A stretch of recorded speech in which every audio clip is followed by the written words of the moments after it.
We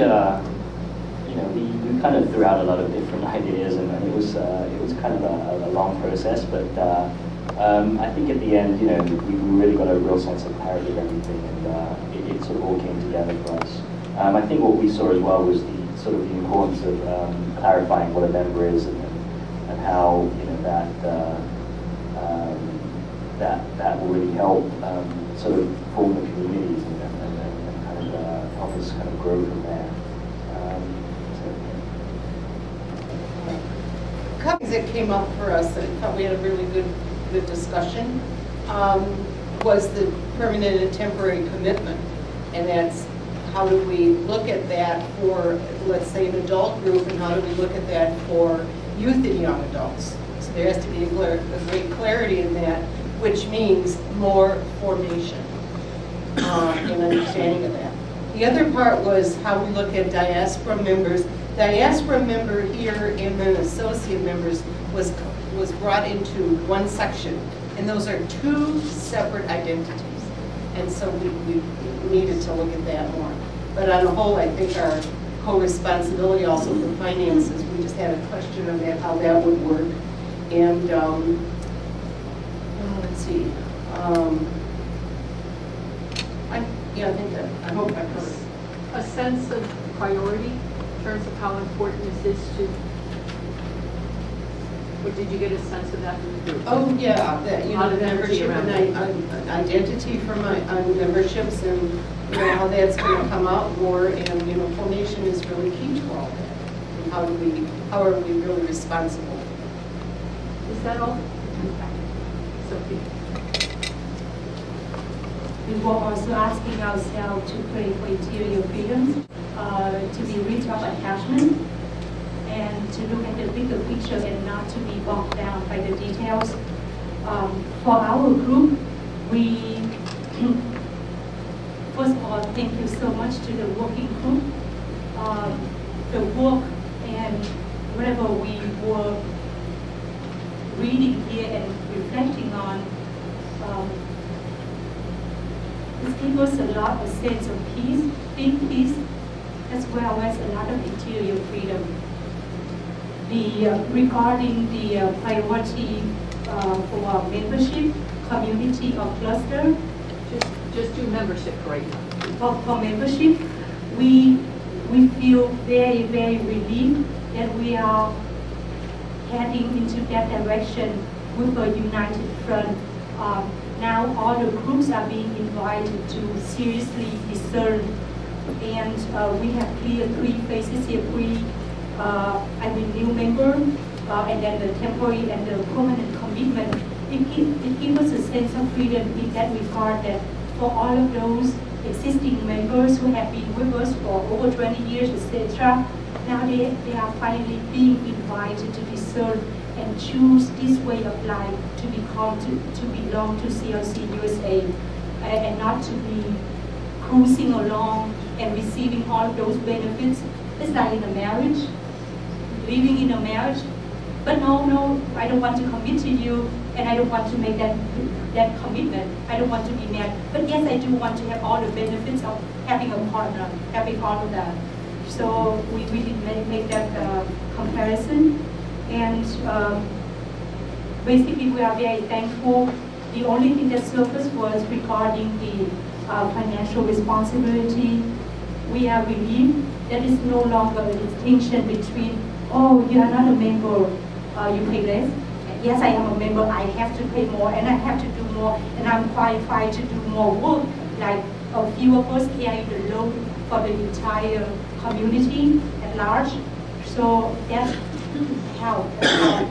And regarding the pledges, we were saying that as long as a member, as long as a community receives services from CLC USA or from their cluster, then for sure they will make that pledge. Otherwise, they will stick with their cluster and only donate or make that pledge to their cluster.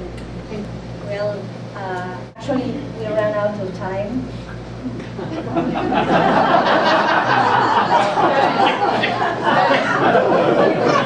Okay. How worthy did you go out of We just time? found a lot of disadvantages and a lot more advantages.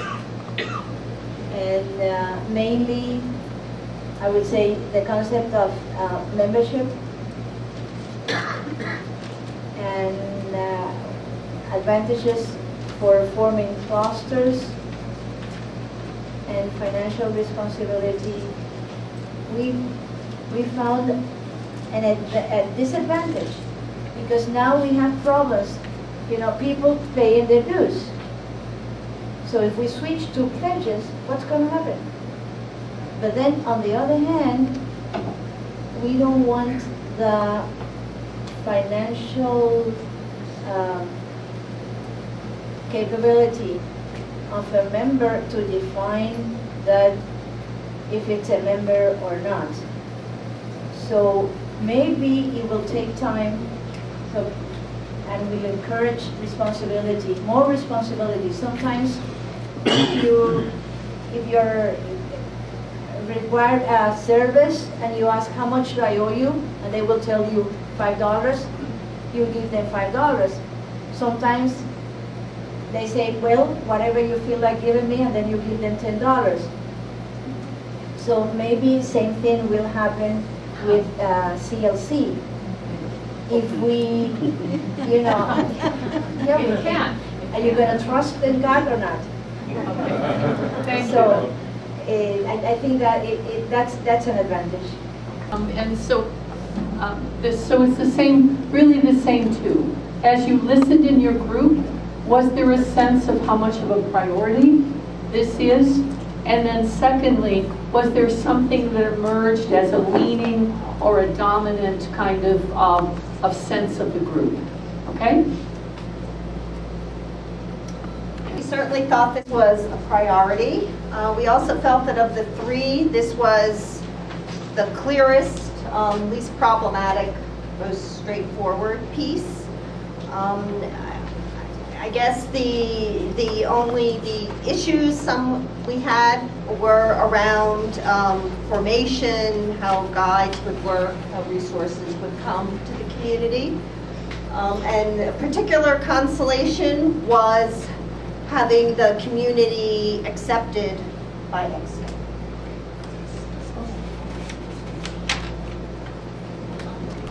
Our group was talking about the lady just talked about the small community accepted into large community. That was very consolation.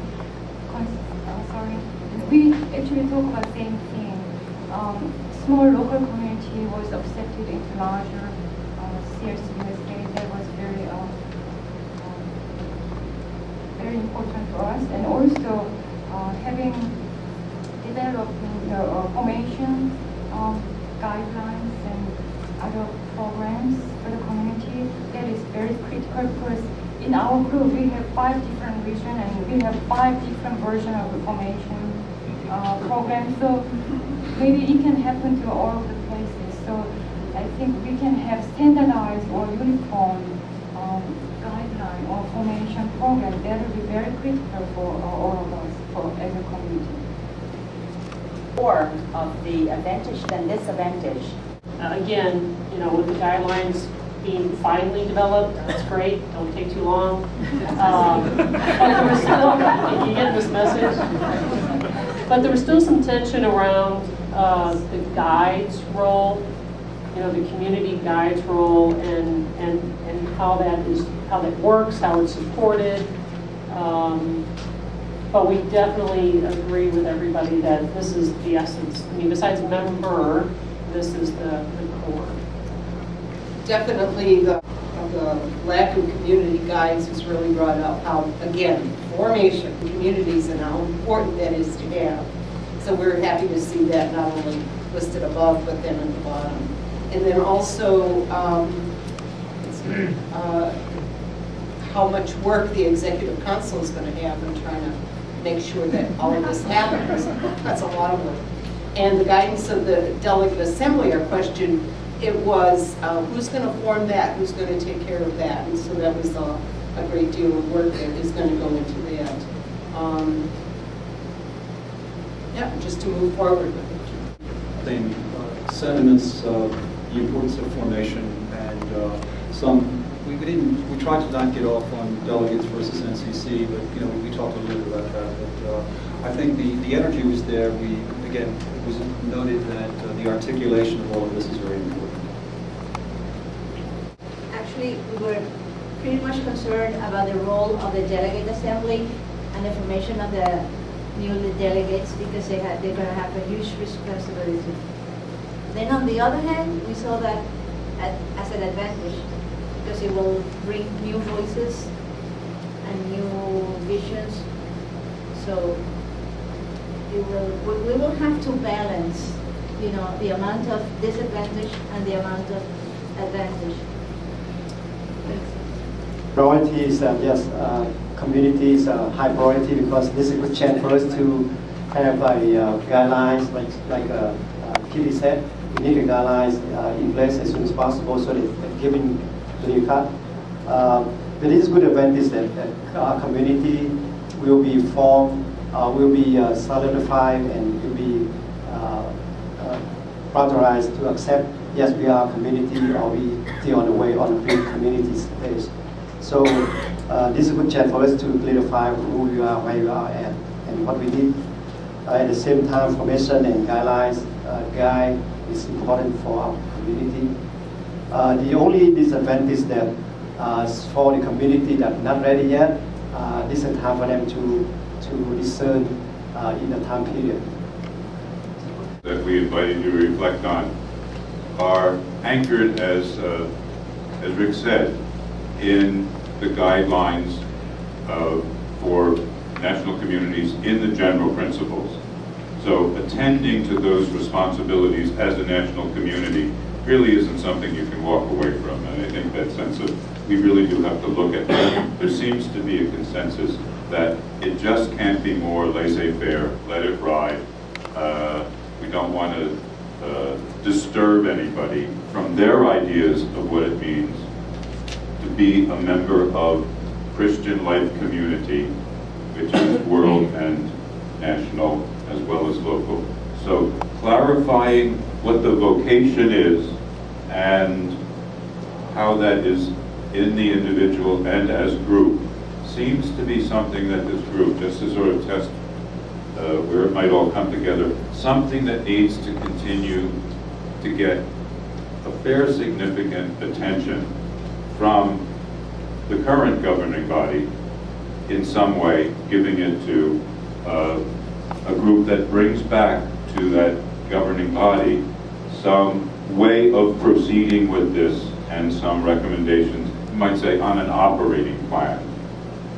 How are we going to move graciously by grace so that people are enabled to make a discernment that they may never have been asked to make before? This is principally about the current membership, because you have gatekeepers for new members that are a little bit more alert to the general principles. So this is the foundational reform of relationships. This next area is something that has been on people's minds for a while. The word even appears in the general norms. So it's not an invention of the working group. It's a different way of being organized as a national community than the current model of what was described as a federation of self-governing groups. This is perhaps the biggest area of a shift of a manner of relating, because effectively it's touching on this question of how do we effectively be served by ourselves? Because the theory is that the regions are providing the services directly, more locally. The clusters would be a configuration that would receive services not from regions. So it's really a major discernment that we're not going to be able to finish before dinner. What you're doing, though, is giving a read to the NCC that's probably going to have to continue to wrestle with this discernment over time. There's no pressure to adopt anything, but we need to get a reading on just that way of configuring the communities. And the communities that more or less want to belong to the Christian life community in the world and in the nation. So what was stirring, and did you land on one foot or the other, or are you still tottering? Just another read of, this is in your face. We were definitely in favor of clusters. They do seem to be naturally occurring, so we felt that was the way to go. The problems, I guess, are in the way that they might work. So for example, where the oversight would be, what if there are disputes, what if there is an agreement about who would be in the cluster. You know, some communities might want to be in, others out. And also, geographic, yes. We were concerned about the openness to forming clusters by discernment of communities was something we really liked. And the word also was used that this is a more intimate experience of the larger body than the regions are. And the process of discerning what cluster to form is also important for the membership of a group. But the fluidity of, say, having a non-geographic cluster is something that we wondered about, partly in terms of maintaining that intimacy and partly in terms of, well, I don't like the people here, how about we go across the country? So those are the issues that came up. Is very close to our heart. Cluster is where we receive life, unconditional love, and we are being formed into leaders. So cluster was very, very close to our heart, and we spent a lot of time on talking about clusters. For us, cluster is not bound by geographical limitation or whatever. Basically, when the group talked about cluster, we felt that exactly right there, that's where we receive the support from our leadership, as well as the ministries are flourishing. All the resources, the formation, everything is happening. So, and we did, in conjunction to that, we did talk about affinity too. So it was for us one and the same kind of piece. Now that we have accomplished that, we're a little bit concerned about that being divided again into clusters versus gathered would limit our capability of mission, or would, how can I say, discourage participation, like as a region. And travel between one cluster and another came up. We were also talking about some of the other positives that were mentioned. We also talked about depth of leadership. We seem to be lacking depth of leadership, and if we get communities together in clusters, that would be very, very helpful. There were questions raised about how the social network will work. And some concern about staffing, finding another volunteer. Sense of loss, very similar to Haley, what you had said. You know, for some regions, moving from regions to clusters. But then we thought, well, it just might work. And it's an ideal situation, ideal structure. But there was a sense of real concern about leadership development and development of leaders, not necessarily group guides, but leaders. Because in some regions, if you don't have that now, just forming the cluster isn't going to automatically have the leaders and leaders training.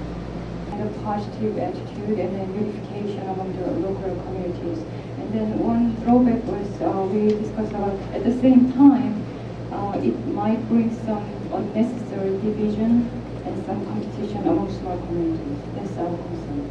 Mechanics to the whole community, but then as I'm hearing this, we also have a concern. Like we are building. We usually get to meet people and bond with people in different group, different region, everything like that. But if we create this, have cluster, how are we guaranteed to get to see each other once a year, to bond? If we don't have no bond, to be honest, we come here, even till now, I don't know a lot of people in here. It's because you might go to NCC meeting every year, but those who knew, like me, I probably don't know much people in here. So we don't have no bonding. When we don't have no bonding, it's hard for us to open up to understand. So what happened is that we lost the bonding of it. Is for young adult, that's important to us. We need time to bond. So therefore, when we do this, we have to think, what are we going to do to bond us first? Give us the trust, then split it up. We okay? Okay? More often in a group that really goes about it, open to seeing what is being revealed in the effort to deal with a proposal. Now we're not dealing with specific action proposals, they're directional proposals. Most often, where the focus is framed is not where God wants attention paid. There's usually something deeper, often around the values that you have been identifying, especially around clusters, that needs to be kept as the star on the horizon, the Star of Bethlehem, the value of live interpersonal relationships in extended circles, if you want to use that, including the prospect of broader than just cluster, across the nation. The very principle of CLC and the general principles is actually, it's not used as this word, it's affinity. People are encouraged to come together in groups where they click, not to be forced into odd relationships with people. So it's all about being attracted and finding life in an intentional community of choice. And people have diverse attractions, diverse needs. So we don't want to wind up with a thing.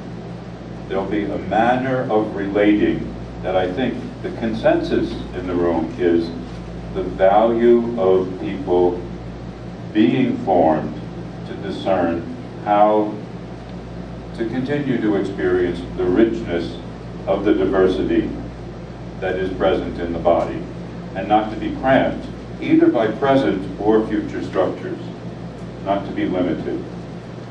The coming together, it will also surface again, I expect, when you look at something that isn't really being addressed. We don't have an operating plan before us, but there has been raised the question of regular national gatherings or regional gatherings to replace that are more affordable, manageable, just based on whatever principles of arrangement can be made. I think this is what all of these issues, sensitivity, relationships, those that have been with us not being thrown overboard, all of these issues that you're touching on in this area touch on gracious ways of being open to being enriched by God and not throwing the baby out with the bathwater. That, I think, needs to be, I might say, the guiding principle for the NCC from everything that you've said.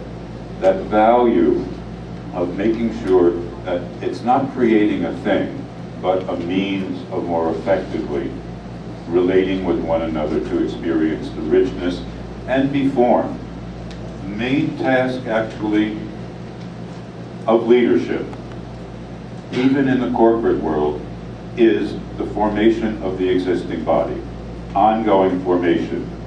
Corporate executives have their main job focusing on the mission and morale. They're not task people. It's forming people in the culture that delivers the service. That's the planning. Seeing where the horizon is that's going to stretch people to become what they can become. It's certainly true in education. It's certainly true in an intentional value-based community. So that's what leadership is going to have as its challenge. And the current leadership is EXCO and the NCC. And the path hasn't become completely laid out. But I think the value of your emphasis, this is all part of the record that will be transcribed, you might say a working tool for eventually finding how do we proceed and who's going to help us. But the NCC will need to set the direction and give some mandate and some priorities eventually around how to navigate these areas independently of whether or not clusters become a formal structure. As some of you have been saying, there's something we can learn from our experience, and we don't want to throw that out either in any new structure. So how to honor the fact that clusters are happening naturally, and not to let that get neglected in whatever arrangement of enriching relationships comes forward. So I think it's been helpful for the NCC members at least to hear the collective concern, including their own contributions, around the importance of authentic relationships and ways that they can be continually informed and formed, enriched, however people are guided in process or shepherded. As yesterday in the celebration of the commitments, so you commit yourself to the world body, you know, and somehow I'm the symbol of this world body being okay. We are one community all around the world, and to spell that out, how to live that as world body, but also in the national communities, I think it's an ongoing challenge, and we definitely didn't reach the goal yet. But I think your process now to see what is really the best way to organize your CLC USA to respond to this call of being one body, I think it's a very challenging thing. Obviously, it's also something, okay, it's moving a lot of things because you have your traditions, you have your history, you have your structures that have developed well and obviously also work for quite a number of years. Now the question is, okay, do these structures still respond to this call of being one community? And I'm really very much looking forward also to listen to you today to get a clear understanding, okay, what are your questions, what are your concerns, also what are your doubts? It might be one or the other occasion I could also give you some feedback on that. I think it's very important, this idea of really being one worldwide community and also being one national community, when we talk about visibility and when we talk about, are we aware that we have something to offer to the church and to the world? For me it was, Lois knows it because I repeat it all the time, normally we try to meet once a year the President of the Pontifical Council for the laity, Cardinal Wilco. And for us it's surprising, but every year he repeats how much he trusts that we as CLC really have something to offer to the church and to the world. And I think that's something, maybe we even have to become more aware of that. What are the treasures we really can offer and have to offer? And I think the sense of unity in one community, in a multicultural setting than the USA, definitely is a very important sign within the church, but also within the society, and as part of the world body. And I'm really very much looking forward to accompany you today a bit this process of how do you want to do it, and what also, I think it's also very important to take very seriously what are the doubts, what are the questions, with which are the aspects you don't feel well about, and to reflect what are the roots of these doubts. This year and the next year gives us a marvelous opportunity to see that process also in the context of our history.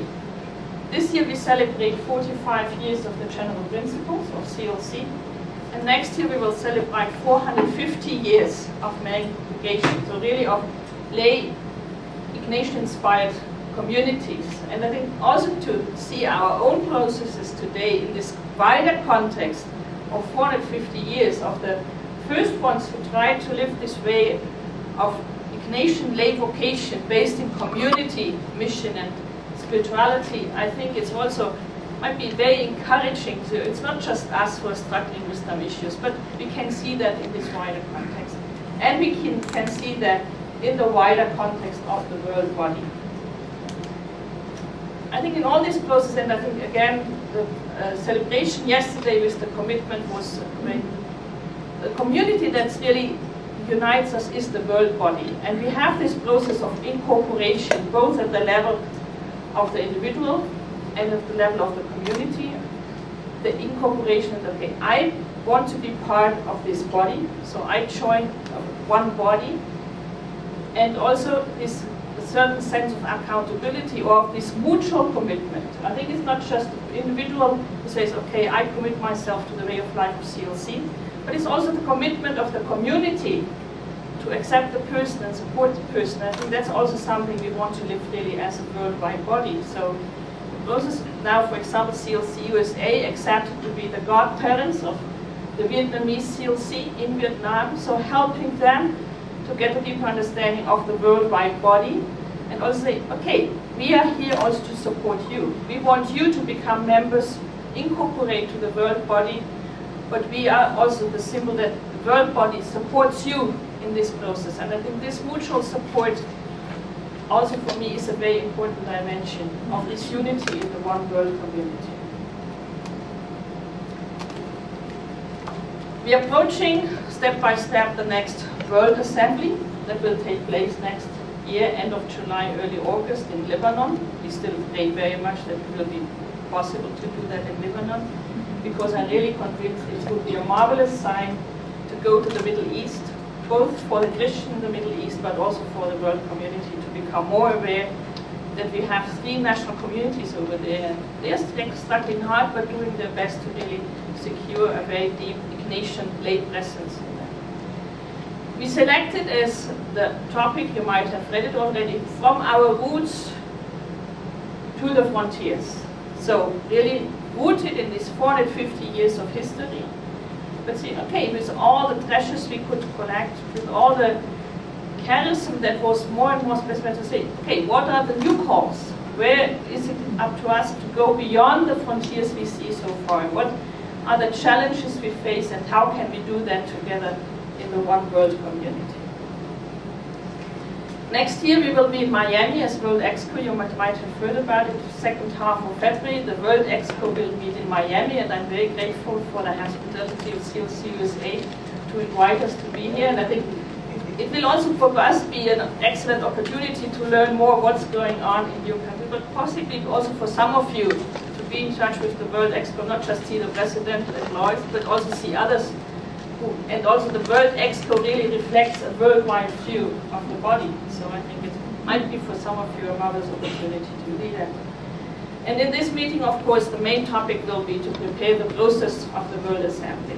So I also ask you right now, really help us in your prayers that we really see, okay, what are the calls we currently have to face, and how can we help the whole world body to discern and to respond to this call we receive. In all the diversity we reflect. I think you in CLC USA already reflect great diversity within your national community, and you easily can imagine how big the diversity is in the world body. But again, it's very, very important that we deepen our sense of being one community. An excellent experience in that was our campaign, Our Home in Rome. You know that we, after a long process again, things take a long time on world level, you know. We finally decided, yes, we will buy an apartment for the General Secretary.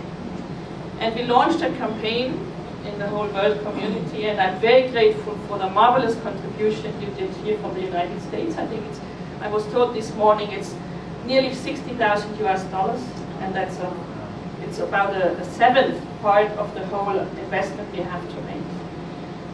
So far we could cover about 90% of all the money we need for the purchase. So it's in our hands now, it's entitled.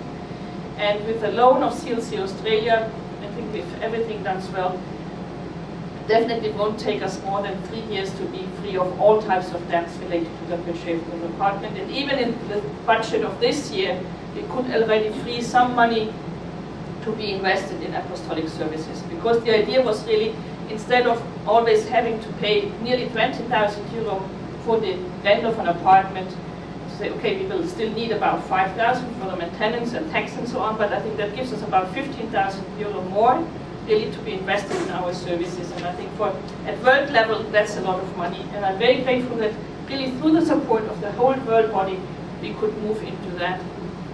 Again, a sign we are one community, we support one another, and we're looking forward to face together the challenges.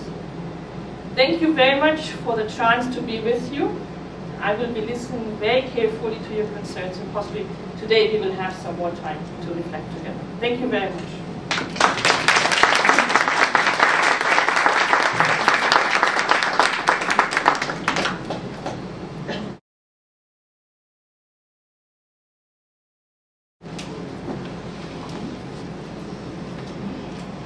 We are ready to go on to exercise 5.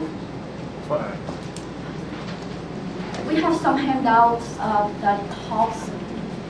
Those are the somewhat outline of the presentation, almost some of the presentation points. It may be 95% cover all the materials I present, and maybe few that we add the last minute. This presentation, this exercise will be presented, all the points will be presented by Marianne Rouse and me. I will cover the first part, and Marianne will cover the second part. And I will tell you more about that. If you look at the first one that I will cover, we call exercise 5A. It is about the service centers, the national office. It's pretty much about the service network. How do we, the service system, how do we serve the community? I mean the national leadership. And then Marianne Rouse will cover the delegate assembly and executive council. Again, I would like to go back to the grace for the whole weekend, is to continue to be open to the guidance of the Holy Spirit and trust that God is leading us.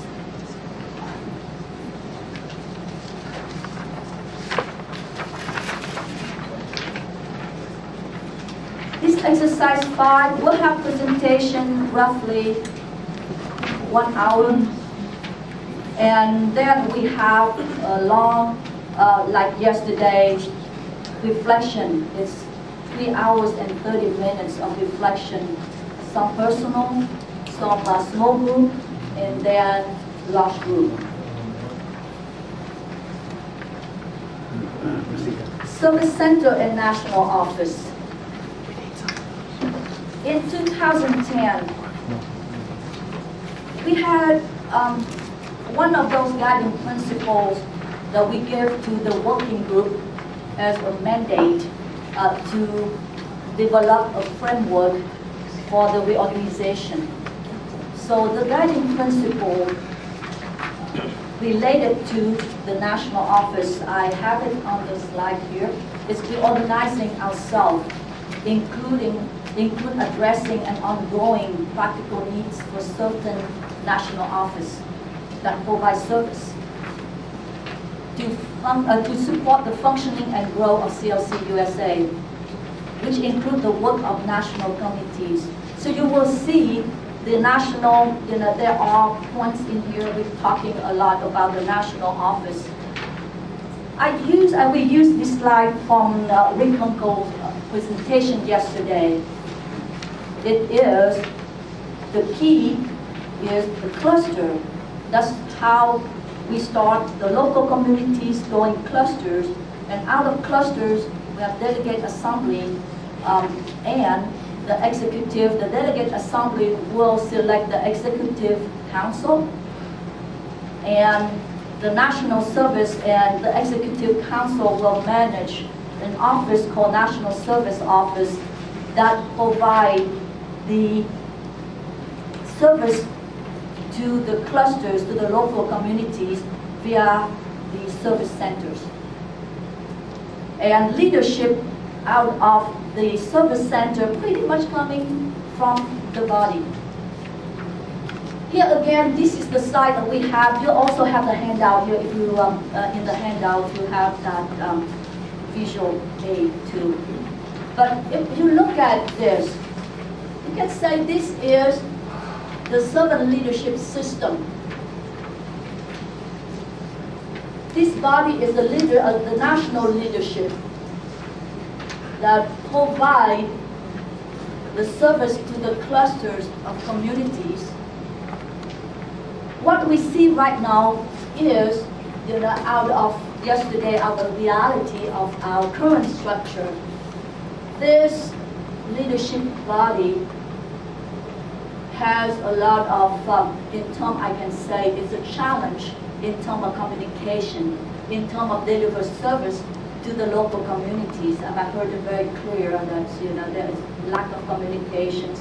We do not get service from the national office. We don't know what they're doing and so on. So with that now, we propose there is a service center that pretty much bringing the service from the national service team to the cluster, through the service centers, and I will talk more about that. That is the servant leadership system. So you can see it's pretty much as one team from the local, the cluster, service center, the National Service Office, and the Executive Council, and so on. I'll refer back to that first view graph that I have in terms of that cycle. The first vision, during our discernment, this is what we see. It is not, again, it's not a physical location. It is the way we organize the service. To deliver the service of CLC to all members, that is the function of the service center. And it's pretty much like the neuron center. It does provide, connect operationally between the national body, the national leadership, and the clusters and communities. I want to emphasize the last bullet. The communities do not belong to the centers. The centers here mean the service center. And the community, the centers support the community. So the communities receive the support from the center, but they do not belong to the center. So I put in here, all the characteristics that we can think of the service center. It provides the support to the clusters, to the affinity groups, local communities. So there may be an example that there is a service center to support KCLC, the member Korean. There may be a service center supporting the Delheim, or it can be a service center supporting the young adults, and so on. And it needs to respect the needs of the cultural and affinity community. So you can see there are a lot of ways that we can form the service centers depending on the needs of the community. And in each of the service center, we do have it has its own, there is a small leadership team which carry out the service. There may be a service team, it's talking a formation service team. There may be, apostolic action service team. There can be the ministry, such as, those related to family ministry, marriage renewal programs. There may be the program for retreats, for all those things. It will be, that service center will provide the support. And also the service center is created not by EXCO alone, but it is from the local leadership with EXCO and the delegate assembly. And the last point I would like to emphasize is, how do we operate the service center if there's no money, there's no resource, and there's no, financial or the people resource? The financial is quite critical also in the fact that it will be funded, should be funded by the national budget. So where the national budget come from? It is coming from the pledge from the members to the national. We talked about, and Rick mentioned about about membership yesterday. That money will go in order to be distributed to the national and then be distributed out to the service centers according to the needs. One of the key service center function I see is to bringing the formation to the clusters and the local communities. So you expect to see the formation team at the service center. It's more, to help the clusters, and not only formation to address the needs of cluster, but also the leadership formation.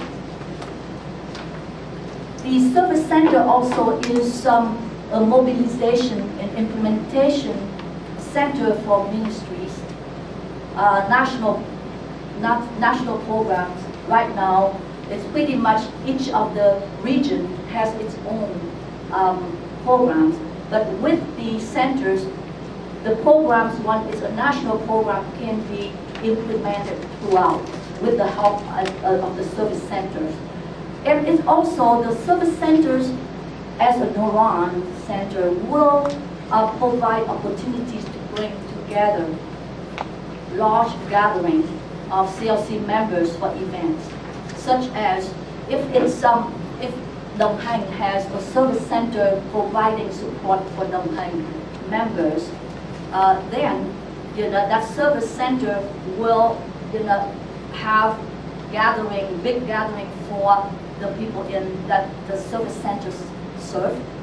Or if we have a national event such as a national assembly and so on, all the service centers will collectively working to help out. In the translation, because the cluster have to be in place first before the center can be there, we expect that this one will be one of the last steps in the restructuring. But in the meantime, several regions has already have service that provide either in some of the cultural groups as well as the regions. That's where the starting point is. May I ask, is the service center a physical building, a place? No. Or is it just? It is a way that we organize. It's not a physical office. Yeah, there's no physical location. Okay, I would like to take a minute, invite you to take a minute to look at those reflections and jot down what you see, what clear, what seemed to be right, what attract, what you just put this one back. We were talking about the service center here. Now I want to touch on that leadership team. out of the current reality, yesterday, I point out that these executive council, as well as the committees and so on, are not functioning really well. They are not a good, alignment. And it seemed like each of the committees has its directions, and we don't have, I don't think that we had the chance to sit all together and so on. So there's quite an issue of communication, and I think that it's not only from EXCO to the committees, but also from the committees to the EXCO too. So in this sermon, what we see is we need to have a national service office that replaces the current committee structure. Again, it is not a physical office location, but the notion is the Executive Council and the National Service Office is one leadership team. The Executive Council manages the office facilitate and coordinate and provide guidance to the service centers. And the service center pretty much implement all the service.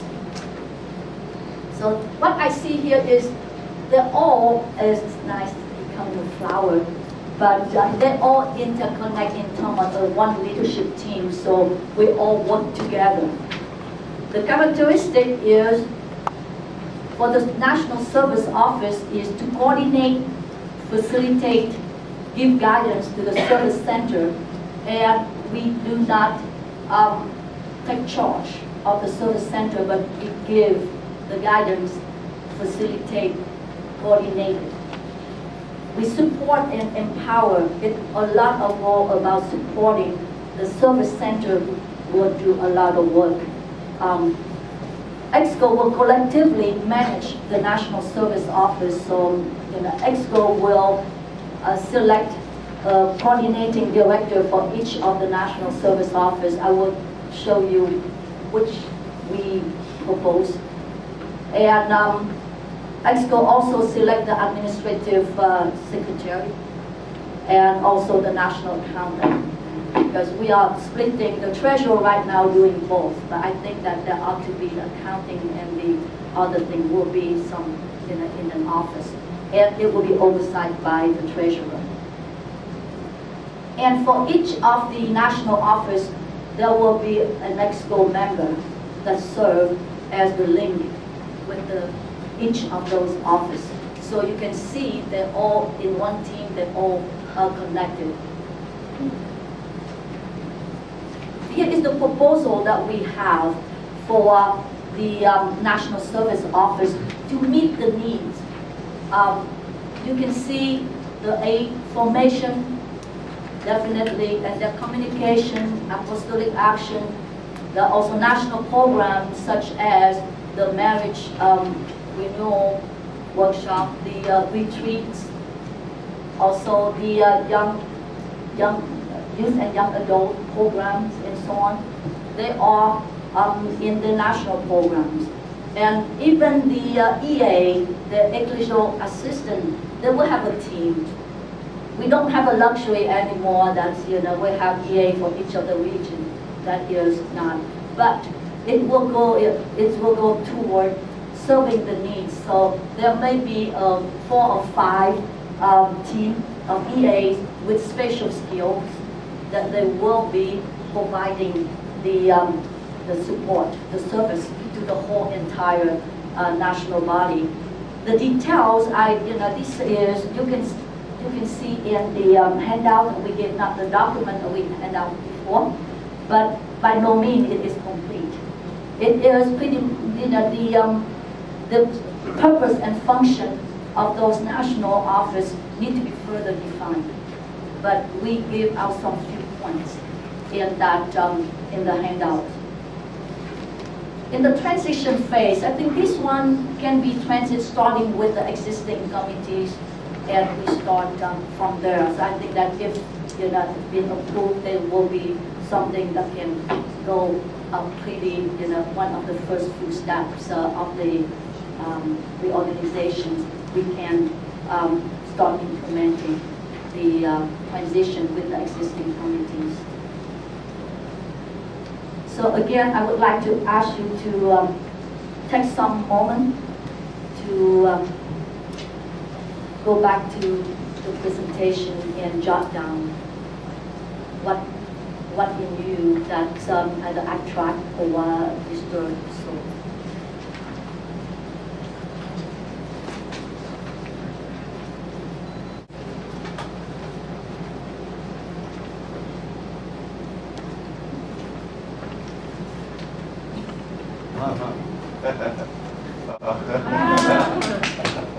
And it's a story about our journey, because it came from a young Vietnamese friend who was a Creighton University student, who, because of his family background in CLC, came to Creighton eager to start CLCs there. And thanks to Trung, I got connected with him, or he with I. With me, I guess. One of the things that's happened to me in this process is I've lost my ability to speak English well.